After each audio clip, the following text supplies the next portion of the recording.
Jethro Tull, brought to you by the United States Army Reserve. And I'm Allison Steele, the Nightbird.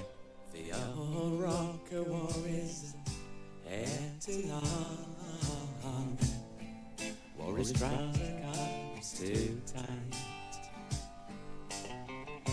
unfashionable to the end, drank his hay too light.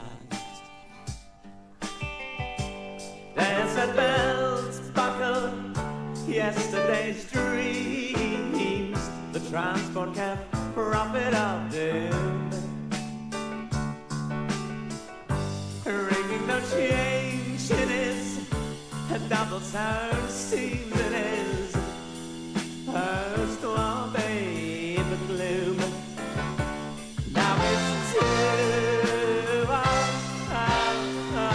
the rock and roll, but it's too young to die. Yes, it's too the rock and roll, but it's too young to die.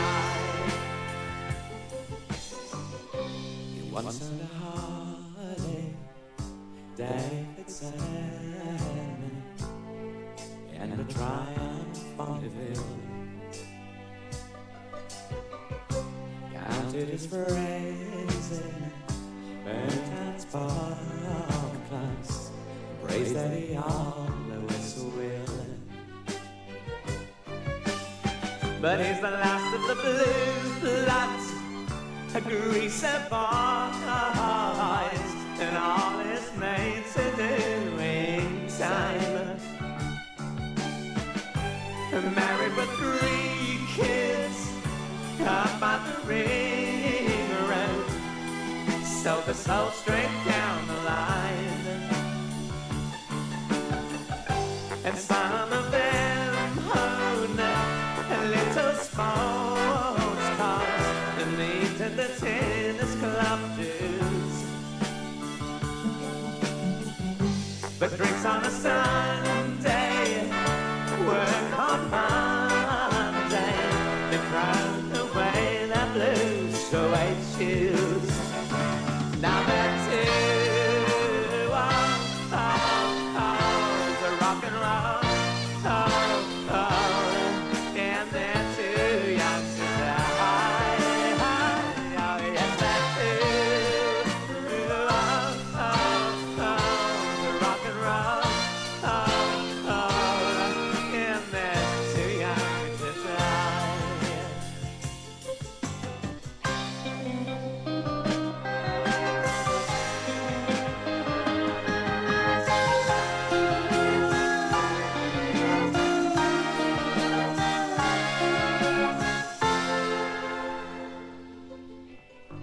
So the old rocker gets out his bike to make a turn before he takes his leave. On the A1 by Scotch Corner, just like it used to be. And as he flies, tears in his eyes, his wind whipped words echo the final take. And he hits the truck road till it arrives 120, with no room left to break. And he went to rock and roll, and he went too young to die. He went too The music of Jethro Tull. And I must say that I'm excited and delighted that I am finally face-to-face with Ian Anderson. Ian, I must say I'm somewhat in awe of you. I've met probably almost everybody in this business and have always looked forward to meeting you. And maybe it's because you've kind of kept yourself rather private when it comes to the media. Do you have a particular reason for that? Well, it's not really a question of privacy. It's a question of my efforts in the more obvious outlets of playing concerts and making records that keeps me away from the sort of leisure time. In other words, it wasn't anything personal. Oh, certainly not. No, I mean personally me, but I mean personally with interviewing or reporters or people who probe your head or pick your brain or no, whatever. not at all. I mean, I allow about a month a year, obviously not in one block, but in terms of days here and days there for doing interviews and photo sessions and press receptions and all that sort of thing. But you must remember that apart from the United States, we're also obliged to spread ourselves rather thinly. There is the rest of the world, isn't there? The rest of the world does in fact exist, yes. I'm living evidence of that. Are you aware of the fact that you have created a particular aura in the milieu of progressive music that few other groups can claim? A kind of a prestige, an eminence that elicits more awe, as I feel, or more respect than for most other, quote, rock groups.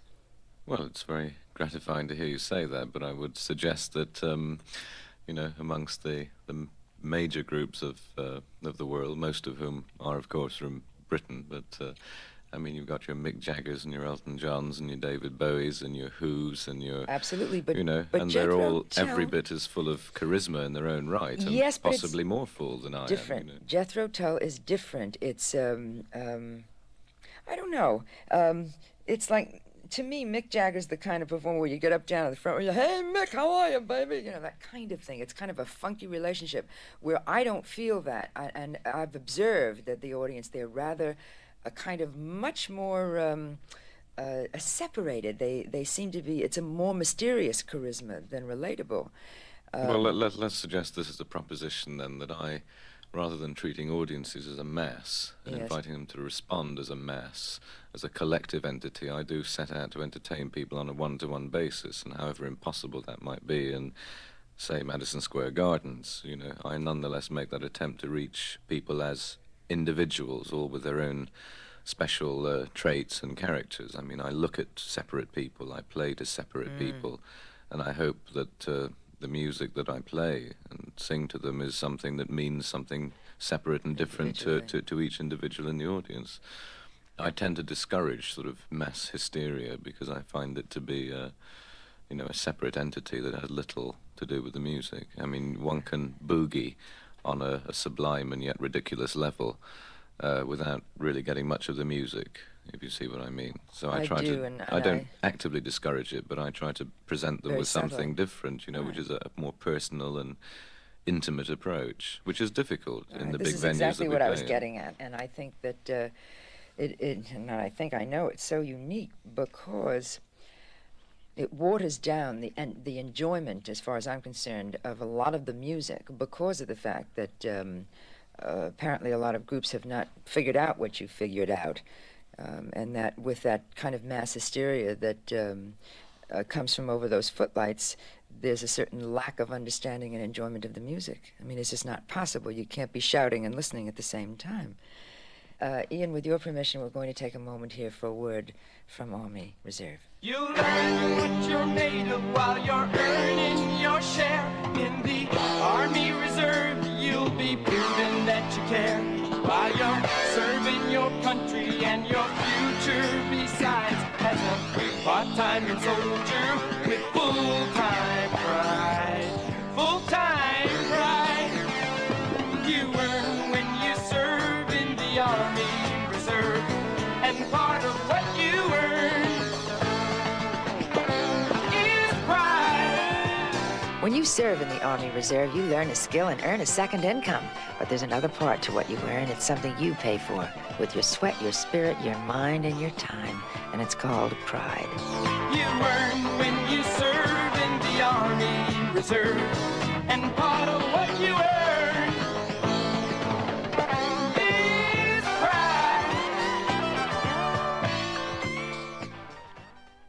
This is the Nightbird, Allison Steele, for the United States Army Reserve, and our guest today, Jethro Tull.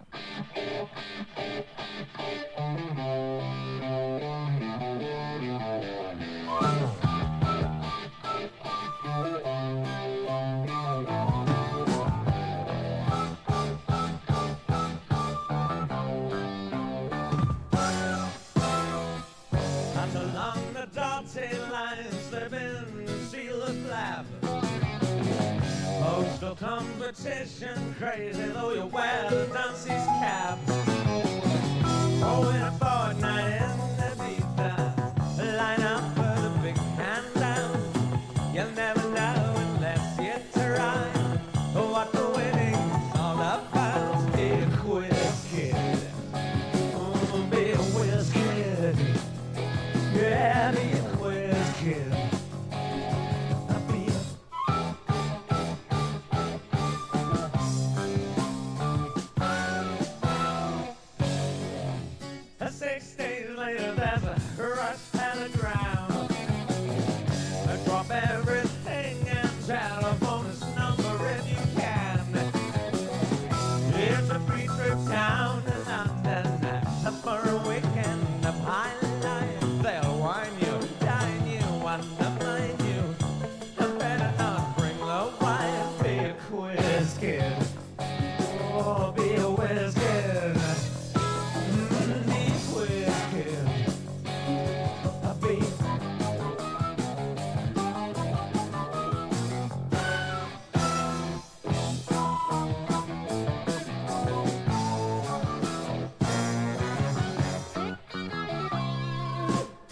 To try out for a quiz, show the millions watch each week, following the fates and fortunes of contestants as they speak. Answerable to everyone, responsible to all, the publicly dissected, the brain cells spattered on the wall of encyclopedic knowledge may be barbaric, but it's fun as the clock takes away a lifetime. Hold your head up to the gun of a million other great use aimed at your tiny skull. May you find sweet inspiration. May your memory not be dull. May you ride the dizzy success. May your wit be quick and strong. May you constantly amaze us. May your answers not be wrong. May your head be on your shoulders. May your tongue be in your cheek. And most of all, we pray that you may come back next week. Be a quiz kid. Let be a quiz kid. Be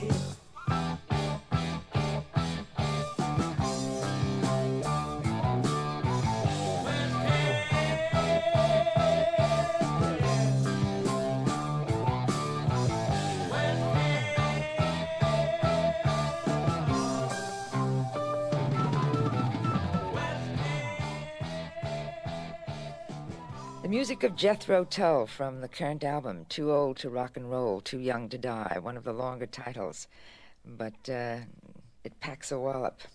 Our guest today in the studio, Ian Anderson.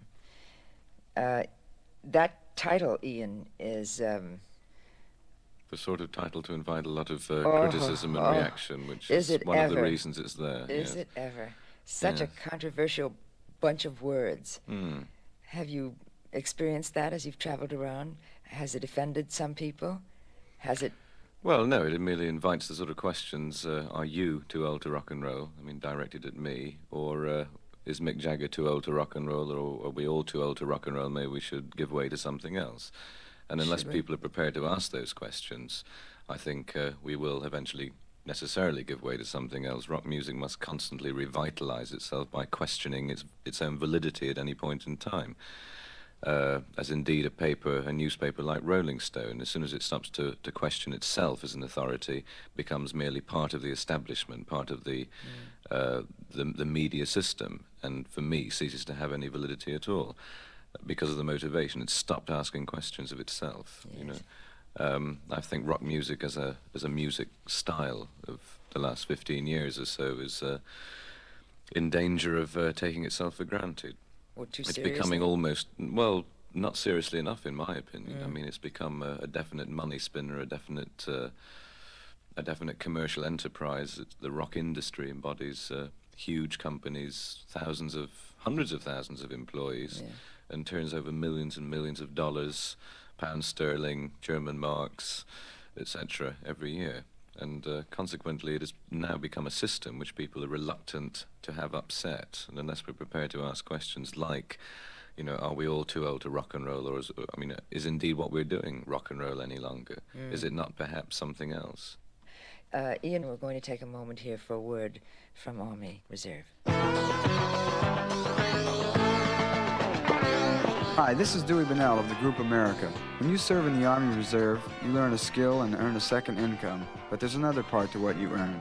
It's something you pay for, with your sweat, your spirit, your mind, and your time. It's called pride. You earn when you serve in the Army Reserve, and part of what you earn is pride. And now, once again, Jethro Tull.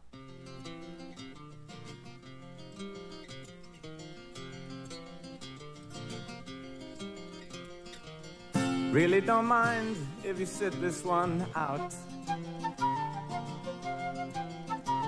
My words but a whisper, your deafness a shout. I may make you feel, but I can't make you think.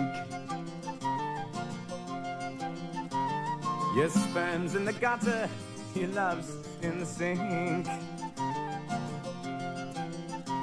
So you ride yourselves over the fields, and you make all your animal deals, and your wise men don't know how it feels to be thick as a brick.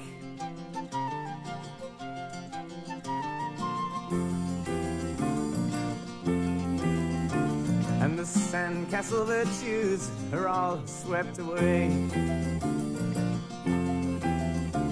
in the tidal destruction, the moral malaise. The elastic retreat rings the close of play as the last wave uncovers the newfangled way. But your new shoes are worn at the heels, and your suntans rapidly feel, and your wise men don't know how it feels to be thick as a brick.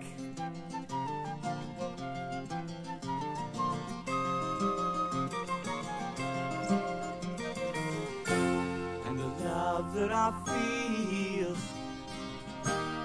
is so far away. I'm a bad dream that I just had today.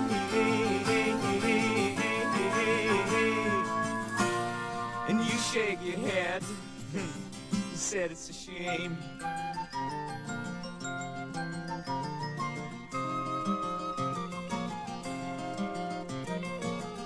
Spin me back down the years and the days of my youth. Draw the lace and black curtains and shut out the whole truth. Spin me down the long ages, let them sing the song. Ian, do you think there is any cure, any panacea for what I call the ailing of music today? I find that its biggest detriment is the sameness, the repetitive quality. Every band that comes out today sounds like, reminds me of a game of charades, you know, sounds like a band that's been before. An arrangement sounds like one we've heard before. It just seems to be on a treadmill. Do you think there's any cure for this kind of sickness? Well, there are many panaceas, but not very many cures. I think the only cure is a constant turnover of both artists and people. I mean, I hate to take your job away from you, but people in your position, you know, they must be coming and going. There must be a revitalization of input from different sources. That obviously, once the rock media or the rock entity becomes established, you know, people who have risen over a period of years to being in positions of authority and perhaps a little control. They become stable. Well, they become a little bit insecure, perhaps. They want to hang on to that job Yes. and remain at the top. Therefore, they don't want to see too many changes. And it's, I mean, I would direct this criticism at myself and people like me who are in rock groups. We don't want to give way, you know, to younger groups. We don't want to revitalize through standing down and letting somebody else have a go. You know, we tend to hang on to our position of authority. And unless we're prepared to do that by inviting new groups to appear with us on concert tours, if we're not prepared to help new groups find their way and pass on to them some of the experience and technical knowledge that we've attained through playing concerts and making records over a number of years, then we're not going to help that process about. Ian, I'd like to take a moment here for a word about Army Reserve. Did you know that a good second job can make your first job easier to find? It's true. A good part-time job like the ones in the Army Reserve can help you get valuable on-the-job training. You can learn to be a radio operator, a dental specialist, a computer programmer. In fact, you can learn any job that's open at your local Army Reserve unit. Naturally, there's basic training followed by a few months of job training, but after that, you're home again, working for 16 hours a month. You could be using the rest of your time to nail down a full-time job with the skill you just learned. And think about the money, too. You'll be earning a good, steady, extra income. But that's not all of it, because part of what you earn is pride. I think we have time for one more cut from the Jethro Tull album, Too Old to Rock and Roll.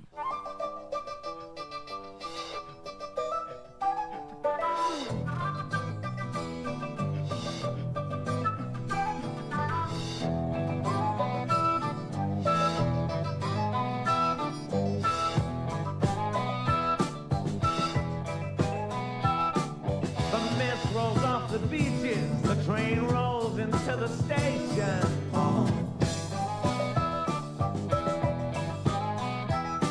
Weekend happiness seekers, pent up saturation.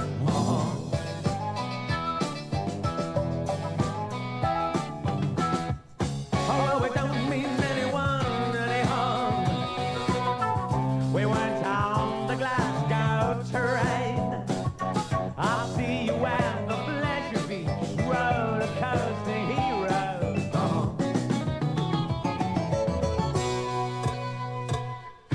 Big Dipper Ivy, we'll give the local at the hiding.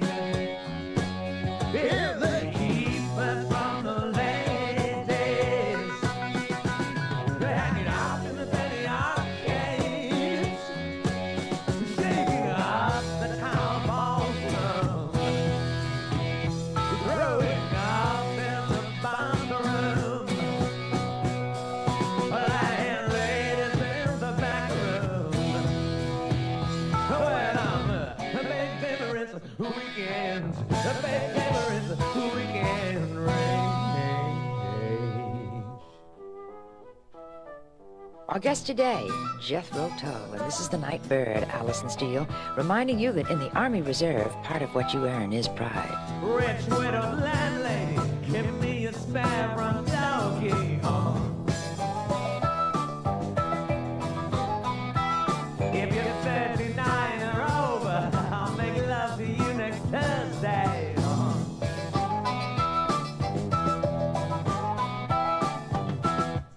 Oh, well, please stay over for a week or two. Drop a postcard to me, Mom. I'll see you on the wall, so we'll go big living daily.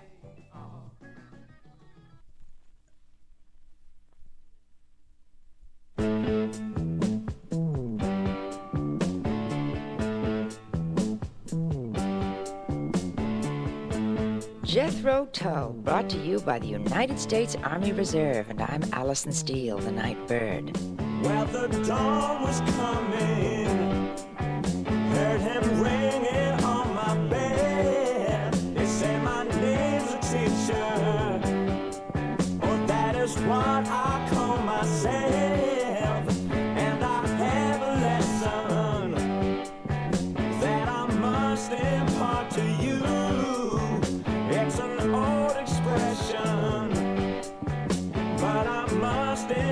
best is true. Jump up, look around, find yourself some fun. No sense in sitting there hating everyone. No man's island and his castle isn't home. The best is putting nothing when the bird is flown.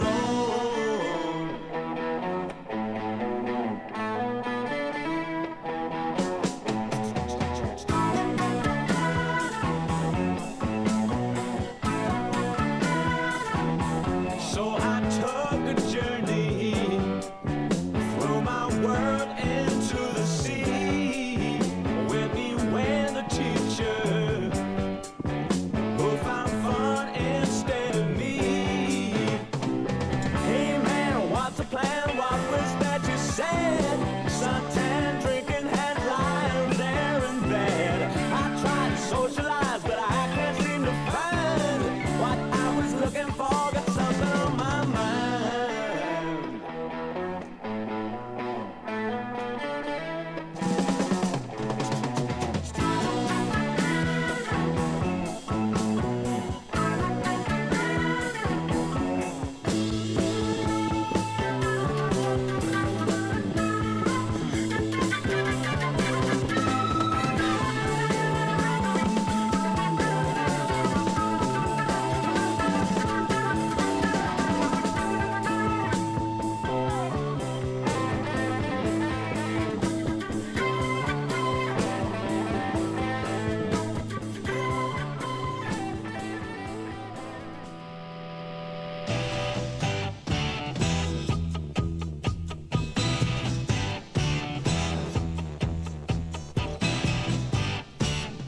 In the shuffling madness of the locomotive breath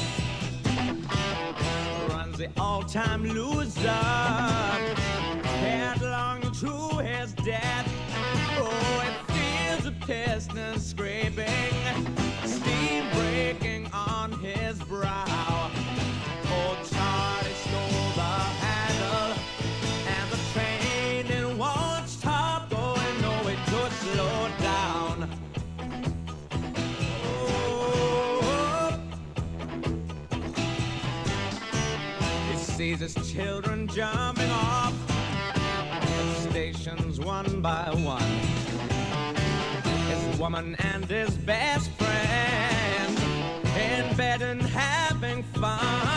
Oh, he's crawling down the corridor on his hands and knees. Old Charlie stole the handle, and the train it won't stop going, no way to slow down. Yeah.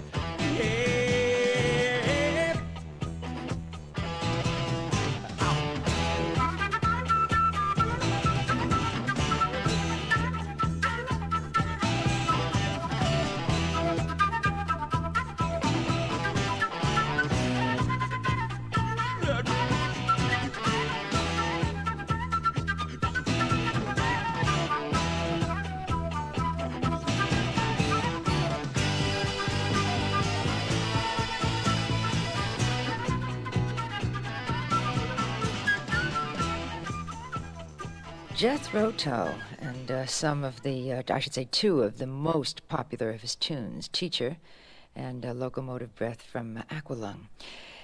Ian, that's a question that's been on my mind for a long time. You know, the early albums, This Was, Benefit, Stand Up, were one kind of Jethro Tull music, and then you went on to Aqualung and your other concept albums. Is that your illustration of the metamorphosis of the musician, of having to consistently grow and create? Well, it's an illustration of sorts. It's not as good as an illustration as I would wish it to have been. You know, retrospectively, the progress of the albums we've made has not been, from my point of view, as good as it might. But, you know, one continues to try to change a little with each album, to try to grow in some musical way. But the problem that faces any writer or performer is to accommodate his leanings towards more adventurous music forms within the musical framework for which he is widely known publicly. I mean, by that, it would be unfair of me to go out and do an album of music with a symphony orchestra, perhaps with me playing the flute or something, and then sell that under the name Jethro Tull. I mean, it's something that I would like to do. And it's in fact something I have done as an experiment, but I would never sell that record. I would never attempt to say, this is Jethro Tull, this is an album. I see. I mean, I've made that music. It's been very expensive as an experiment. You're talking about Passion Play? No. It was some music I recorded and did in London, privately with an orchestra. But it was for my own musical purposes. It would be unfair for me to trade on the name Jethro Tull and attempt to sell that publicly. That is too a radical sort of experiment to make. But one tries to consistently make changes whilst keeping one foot in the old camp, as it were, because when you have this reputation, you find people coming to see you. They obviously want to hear old songs, and indeed we as a group enjoy playing many of those old songs. But we must insist upon the right to keep, another foot outside that camp and keep shuffling awkwardly in different directions. It's very necessary. It's the combination of those two approaches, remaining true to your own origins musically, whilst at the same time forging delicately ahead. Some people felt that Passion Play was too radical, that they didn't receive it as readily or as enthusiastically, for instance, as Aqualung or this album. When you look back on it now, do you feel that you moved ahead too quickly when Passion Play was released? Or do you feel that it should have been a proper progression? Not really a question of moving ahead. You see, the music contained in Passion Play wasn't particularly radical in terms of Jethro Tull's musical style. No, it embodied a lot of... the concept was. Yes, well, we'll come to that. I mean, the actual music embodied most of the content that we'd previously achieved. It was nothing startlingly new. It was just the format of being a continuous piece of music and running at a fairly intense level for 40 minutes that made it less accessible, shall we say, to the average listener, and certainly less accessible to those people within the media systems who helped to make that available to the public. I mean, it's hard to find a place to drop the needle into the records, you know. So it's a more difficult album to get into, but I think in terms of the music, it's not particularly complex. It's just the format in which it was presented. And also because all 5 members of the group, in both Thick as a Brick and Passion Play, were involved in the process of arranging the music, actually making it into its finished form. And therefore it was a very intense sort of equality that existed in the group at that time, rather than in the situation before and since then, where I had rather more control than the other members of the group. So, I mean, in a way, I'm passing the buck and saying, don't blame me if you don't like those 2 records, because they were very much all the members of the group sort of involved as well. It's not... I don't think there's anyone that could say really they didn't like them. I think they found them more difficult to understand, and most people are frightened by something that they can't understand readily. Ian, with your permission, we're going to take a moment here for a word from Army Reserve. You learn what you're made of while you're earning your share. In the Army Reserve, you'll be proving that you care. While you're serving your country and your future besides, as a part-time soldier with full-time pride. Full-time pride. You earn when you serve in the Army Reserve, and part of what you earn is pride. When you serve in the Army Reserve, you learn a skill and earn a second income. But there's another part to what you earn. It's something you pay for with your sweat, your spirit, your mind, and your time. And it's called pride. You earn when you serve in the Army Reserve, and part of what you earn is pride. This is the Nightbird, Allison Steele, for the United States Army Reserve, and our guest today, Jethro Tull.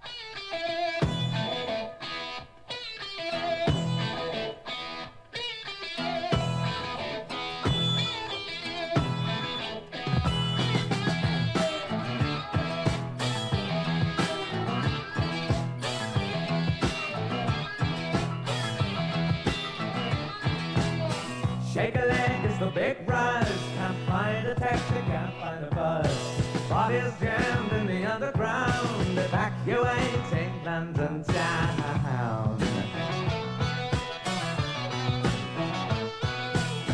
Nowhere to put your feet, if the big store covers and the pavement's mean.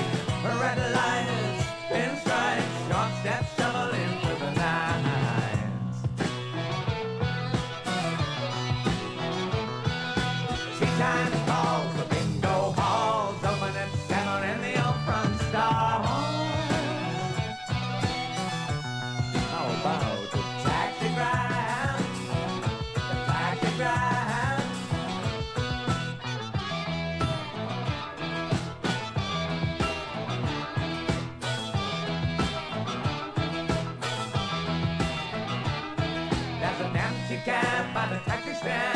Drivers in the cafe washing his hands. Big keys the lighters, the keys inside. Come on, Sonny, let's take a ride. Flag down in the town, no sweat, but rush hour travel is the best man, yeah. Taxi drive, taxi drive.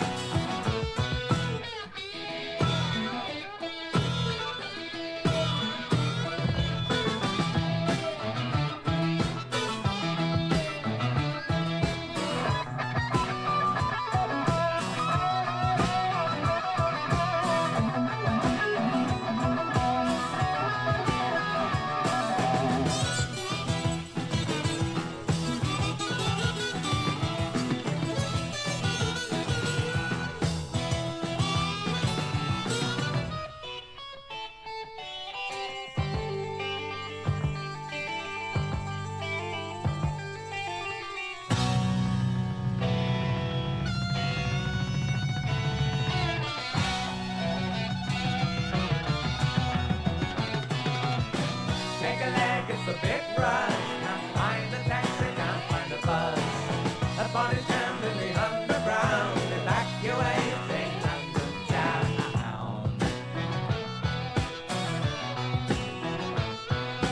Tea time calls, the bingo halls, open at 7 in the old front stall. Taxi ride, taxi ride. Taxi drive, taxi drive, taxi drive, taxi drive, taxi drive, taxi drive. Jethro Tull from the current album, Too Young to Rock and Roll. Oh, rather too old to rock and roll, too young to die. Oh, it gets me every time I have to say it. Ian, if you had to categorize the shape of music today, honestly, how do you feel about it? You're talking about the rock idiom. Yes. Well, I would say it's a very youthful, naive, experimental sort of an affair, but it's rather like anything that's become a giant. It's run away with its own concept of freedom. It has now become limited because of the machinery that it's inadvertently set into motion. It is a corporate identity now, rock music. It is a very capitalistic and a very entrepreneurial affair. And it is the job of people like me, and perhaps the job of people like you, or at least some of Yes. us, have to constantly try to upset that apple cart, you know, because A, there are too many apples in the cart, and B, it's a lumbering piece of machinery that has gone out of control. You know, it is too all-powerful. You know, it embodies too much of mediocrity. I think, you know, it's reduced music to the level where it has mass appeal clearly, but doesn't allow for the individual to perhaps exert that rebellious spark of something special. Very often there are a few record companies who encourage groups to be different, or to deal in the kind of songs that are questioning the system. You see, it's a difficult situation. I mean, I don't look down on rock and roll or the system as being a bad thing, but I think it's very necessary that there are musicians and artists capable of occasionally pointing accusing fingers at the machinery of rock music.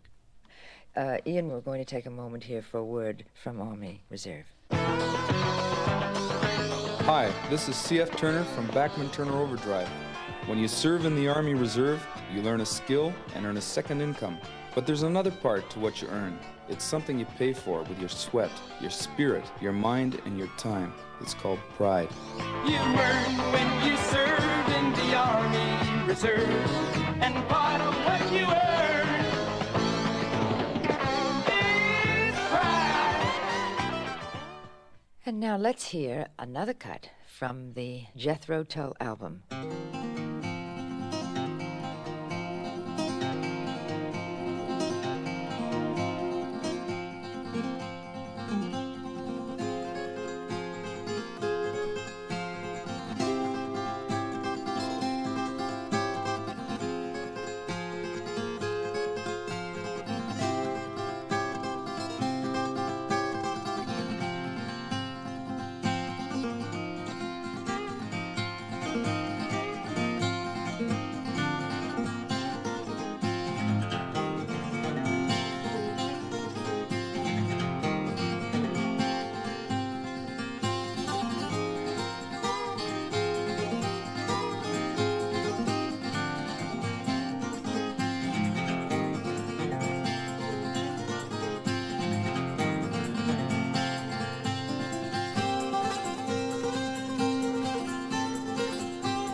born in the sun-kissed lane. Who was it lit your candle? Friendly with your name. I see you walking from my window in your Kensington haze. Salamander, salamander, salamander. For me, cowboy, for you.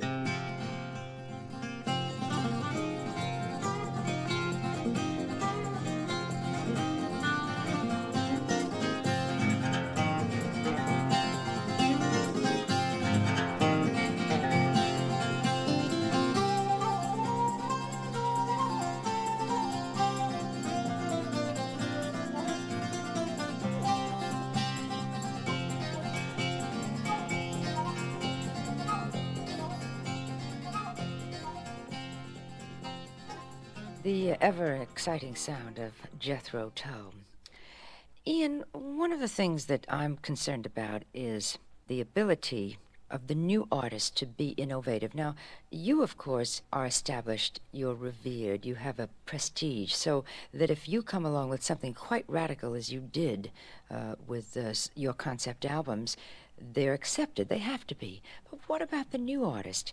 It seems to me that the artists are being stifled by the system. Yes, but I think they do an awful lot to stifle themselves by bowing down to the need for commerciality. You know, they don't fight as hard as they should, as perhaps some of the more established groups had to fight in the beginning. I mean, if you go to Bruce Springsteen yesterday, today's on the cover of Time. The heavy hype tomorrow. You know, as soon as he looks like being a potential winner, he is catapulted to the top overnight, you know, as being a great money spinner, you know, for a corporate identity. I'm not, you know, saying that's necessarily a bad thing, but it's a dangerous thing. And, you know, we must allow people to develop more slowly in a real way of playing concerts. We should have more small clubs. The audience should be willing to attend other than the big rock concerts. They shouldn't come to see me in concert. They should be going out to bars and, you know, small theatres and listening to groups that don't have very good audiences, because some of those groups are going to be the big groups of tomorrow. I mean, I'm cutting my own throat in this, but I honestly believe that if people, rather than coming to see me or the Zeppelins and the Elton Johns in concert, you know, stayed at home with a guitar, I would be honestly very pleased for them, because I think they would then experience something more like the joy that we as musicians experience playing the music on stage. Oh, I think there's room for both, don't you? Well, one would hope there is room for both, but I think people are too willing to be an audience and not sufficiently willing to get more realistically close to music by attempting to do it on an amateur level themselves. One would wish for that to happen. That would also be a great catalytic sort of agent in renewing rock music. If we have to continue calling it rock music, I wish we could think of another title, you know. I wish we could, too. Ian, I'd like to take a moment here for a word about Army Reserve.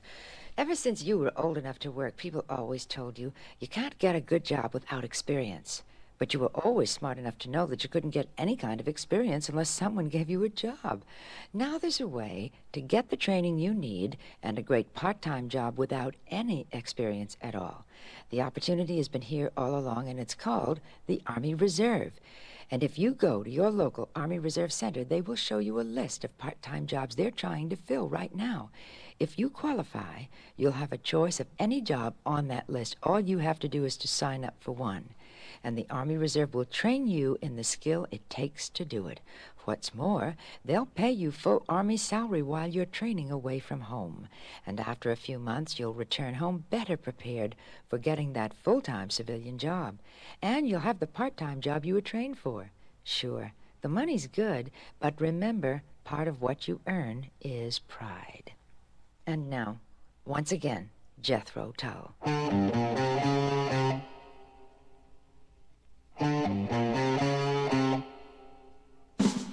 Sitting on the park bench, eyeing little girls with bad intensity.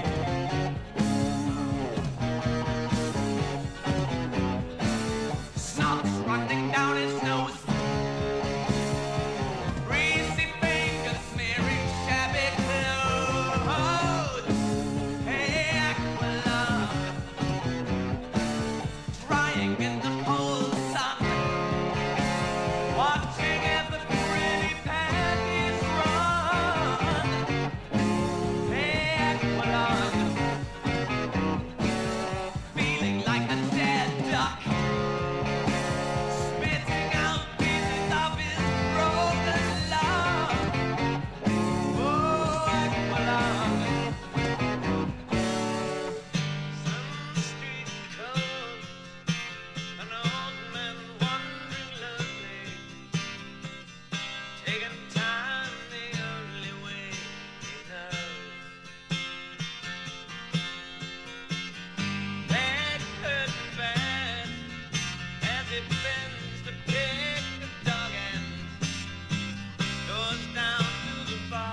Ian, thank you so much.